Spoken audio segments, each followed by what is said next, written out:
Welcome back to Yo Bike Beat. What if I told you that Yamaha just made the most balanced retro bike in the middleweight class, without trying to prove anything, without screaming specs at you, and without pretending it's something it's not? That's exactly what the new 2026 Yamaha SR650 is. A bike that doesn't chase lap times or breaknecks, but instead offers a soulful, tactile riding experience that just so happens to be one of the best all-rounders Yamaha's ever built. The SR nameplate has roots going back to the 1970s. Riders loved those machines because they were honest. No nonsense, no rider modes, no fuss, just pure mechanical joy. But in 2026, Yamaha brings that essence back in a totally new package, designed for today's riders who want both charm and capability. The SR650 looks old school on purpose, but underneath, it's anything but. Right away, the first thing you notice is the styling. It's clean. It's classic. No aggressive lines or unnecessary plastics here. Just a teardrop tank, brushed aluminum accents, a flat bench seat, and that perfectly round LED headlight that feels like a love letter to the 70s. The proportions are compact but mature. It doesn't scream cafe racer, and it doesn't try to be a sport bike with a heritage paint job. It just looks right. Yamaha's offering 3 color schemes this year: Midnight Raven Black for the understated riders, a Heritage White with red stripes for the purists, and the absolute stunner Moss Green Metallic with gold pinstriping. Every detail on the SR650, from the exposed rear shocks to the polished steel fenders, feels deliberate. It's a bike that looks better the longer you stare at it. But what makes this more than a styling exercise is what's happening under the tank. Yamaha developed a brand new 653 cubic centimeters parallel twin for this bike. It's liquid-cooled, fuel-injected, and tuned for everyday torque, not just top-end power. It makes around 72 horsepower at 8,500 RPM and 62 Nm of torque down at 6,000. That might not sound revolutionary, but when you twist the throttle, it feels immediate, smooth, and perfectly matched to the kind of riding this bike was born for. Cruising through town, the throttle is crisp without being twitchy. Out on the open road, the engine pulls cleanly through the mid-range with a deep, satisfying growl, especially once you get into 3rd and 4th gear.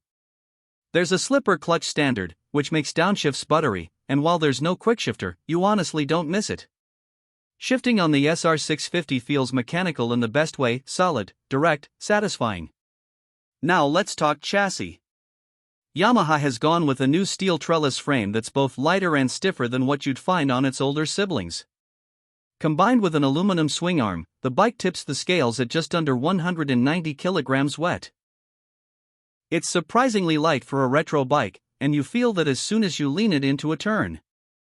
The suspension setup is classic but effective: 41mm KYB front forks and twin rear shocks with preload adjustment. They're not fancy, but they're tuned just right to comfortable on rough pavement, but still composed in corners. You're not going to drag knees on this thing, but you'll absolutely carve up a mountain road with a smile on your face.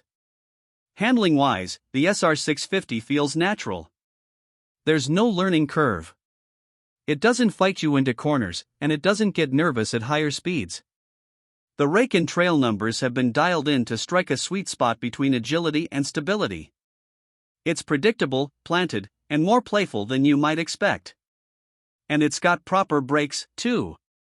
Twin 298mm discs up front with 4-piston calipers provide strong stopping power without being grabby, and a single 245mm disc at the rear does exactly what it's supposed to. ABS comes standard, and it's not intrusive, it only kicks in when you really need it. Tires are Michelin Road AXS, 17 inches front and rear.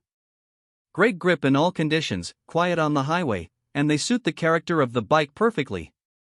You can take this thing from city streets to country roads to twisty canyon runs without swapping a single component. Despite the vintage vibe, the tech package is surprisingly modern. The circular TFT display is minimalist but packed with info: gear position, fuel range, ride modes, even smartphone integration through Yamaha's Y-Connect app. You can get text alerts, navigation prompts, even bike status diagnostics, all from your phone. It's subtle but functional. Yamaha didn't go overboard, and that's the right call. You also get 2 riding modes: standard and sport. Standard is mellow, perfect for relaxed cruising or new riders. Sport sharpens the throttle and adds a bit more urgency to the engine's character. There's also traction control, which you can disable if you want full control. Cruise control and cornering ABS didn't make the cut, but frankly, it doesn't need them. Comfort? This might be one of the most surprisingly comfortable retro bikes I've tested. The seat is a classic flat bench, but it's well padded and wide enough for longer rides.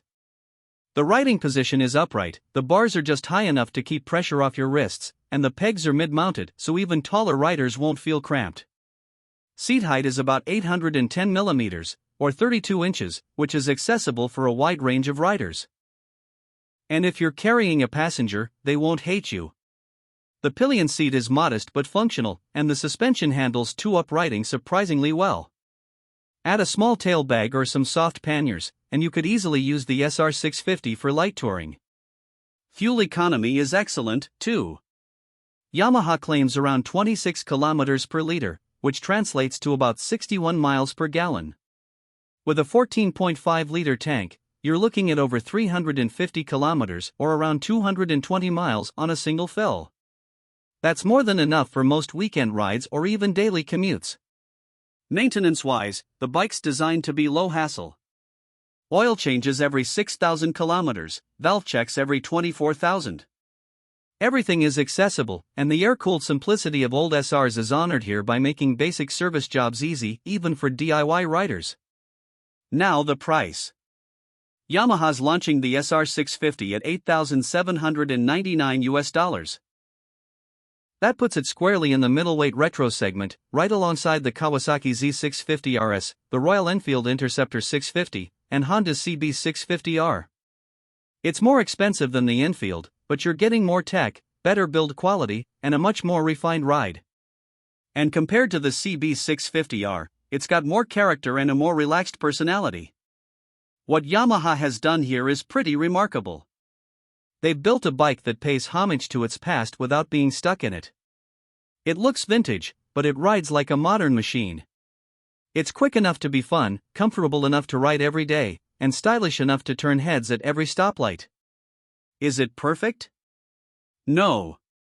Some riders will want more power, others might want more tech. But that's not the point of the SR650. This bike isn't chasing specs, it's chasing feel. And in a world of overcomplicated machines, that might be the most refreshing thing of all. If you're looking for a bike that lets you slow down, enjoy the ride, and still give you that occasional hit of adrenaline when the road opens up, this might be your next motorcycle. The 2026 Yamaha SR650 is proof that sometimes, less is more.